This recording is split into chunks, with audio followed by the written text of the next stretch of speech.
देखिए 9-10 के लिए सेक्शन बी में हम ग्रामर में आज पढ़ेंगे पार्ट्स ऑफ सेंटेंस।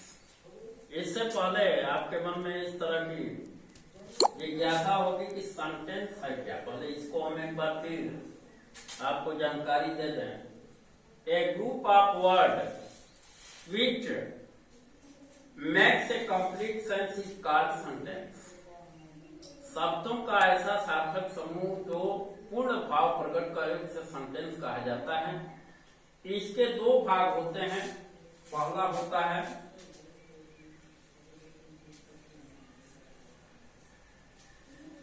सब्जेक्ट और दूसरा होता है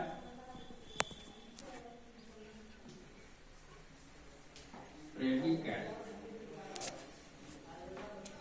ठीक है, सब्जेक्ट प्रेडिकेट।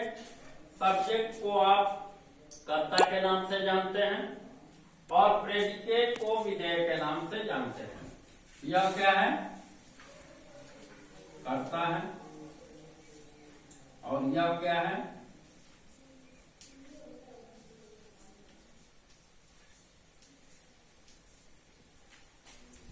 सब्जेक्ट में आप यह सोचते होंगे कि सब्जेक्ट में कौन कौन से पार्ट्स ऑफ स्पीच आते हैं। जैसा कि पार्ट्स ऑफ स्पीच 8 तरह के होते हैं, तो इसमें सब्जेक्ट में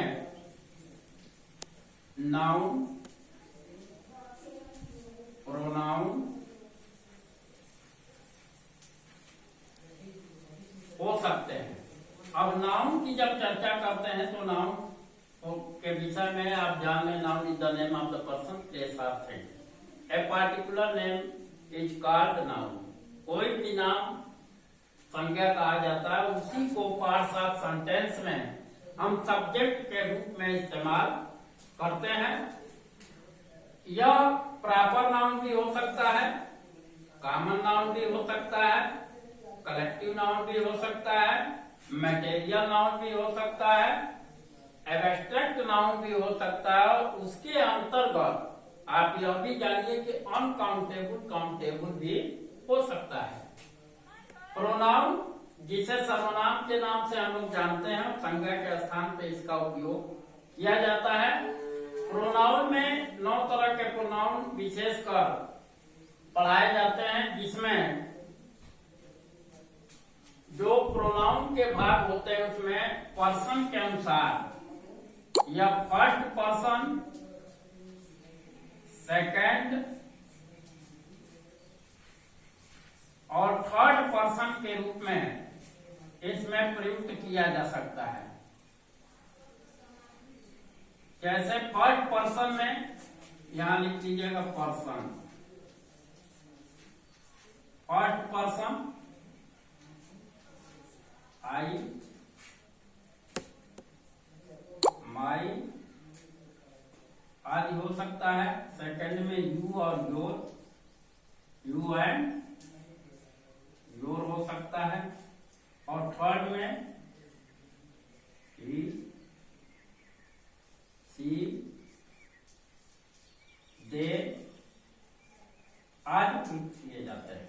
ठीक है, किड्स एंड बॉयज आर भी इसी में अंतर्गत आते हैं। और नाउन को नाउन को ही आप सब्जेक्ट के रूप में जानते हैं। प्रेडिकेट क्या होता है? प्रेडिकेट का सीधा सीधा मतलब यह समझिए से समथिंग अबाउट एनी पर्सन,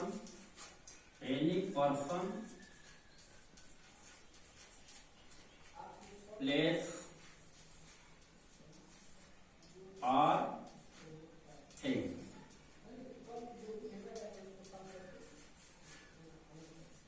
किसी भी तरह का स्टेटमेंट किसी व्यक्ति, वस्तु, स्थान के विषय में जब हम देते हैं तो कर्ता के विषय में प्रस्तुत किया गया स्टेटमेंट कोई भी या कमेंट हो सकता है, अफर्मेटिव हो सकता है, निगेटिव हो सकता है या क्वेश्चन मार्क ही होगा, उसको हम जब भी प्रदर्शित करेंगे तो प्रेडिकेट कहा जाएगा।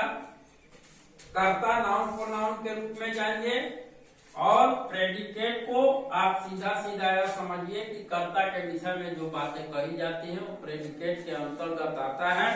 जैसे आप इसमें लिख सकते हैं a beautiful girl is there, a beautiful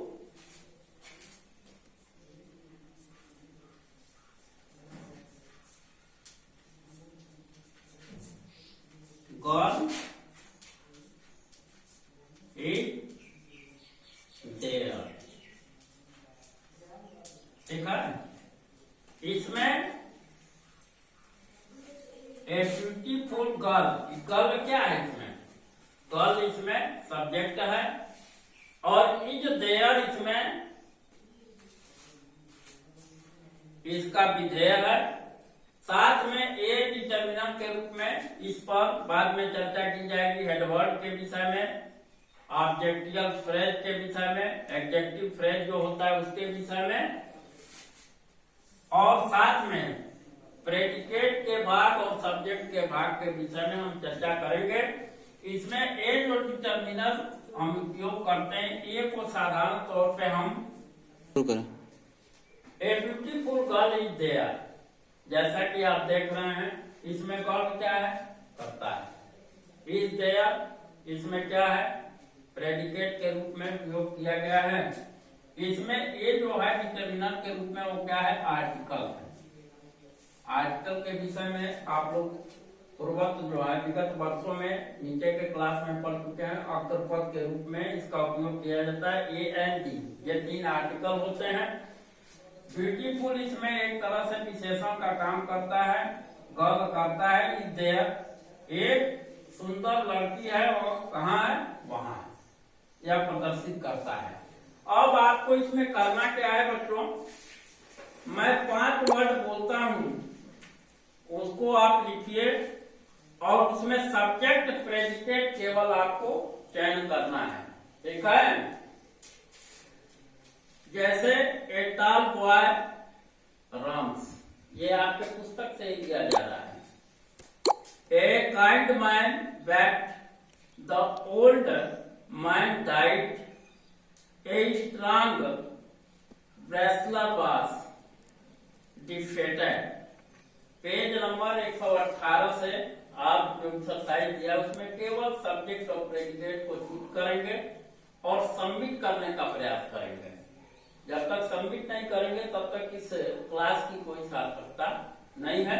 तो ज्यादा से ज्यादा बच्चे इसको आप इसमें जो एक्सरसाइज दिया जाता है उसको करें और साथ में पार्ट्स ऑफ सेंटेंस, तो सेंटेंस के विषय में जाने।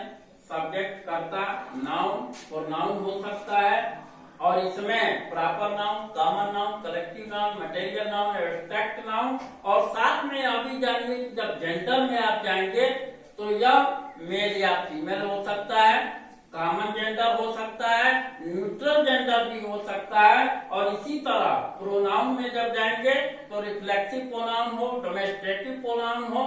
ठीक है, इसके साथ साथ आप पर्सन में जब जाएंगे तो यह फर्स्ट पर्सन भी हो सकता है, सेकंड पर्सन भी हो सकता है और थर्ड पर्सन भी हो सकता है। इस बात को ध्यान में रखते हुए इसको अपनी पुस्तक से पढ़ेंगे। जो बातें आपको स्पष्ट रूप से नहीं समझ में आती होंगी उसको आप कमेंट के माध्यम से जो वेबसाइट दी गई है उस पर डालिएगा। और आगे जो है इसमें सब्जेक्ट के पास और प्रेडिकेट के पास अलग अलग आपको पढ़ाए जाएंगे। जैसे my father reads the news paper, तो माय फादर इसमें सीधा सीधा ये सब्जेक्ट है। वो क्या करते हैं क्या नहीं करते हैं, तो उनका काम ही यहाँ क्या दर्शाया गया है? रीड, पढ़ना, वो मुख्य क्रिया है और उसका ऑब्जेक्ट हो जाएगा न्यूज़पेपर। इस पर चर्चा हम कल बृहद रूप से करेंगे। धन्यवाद।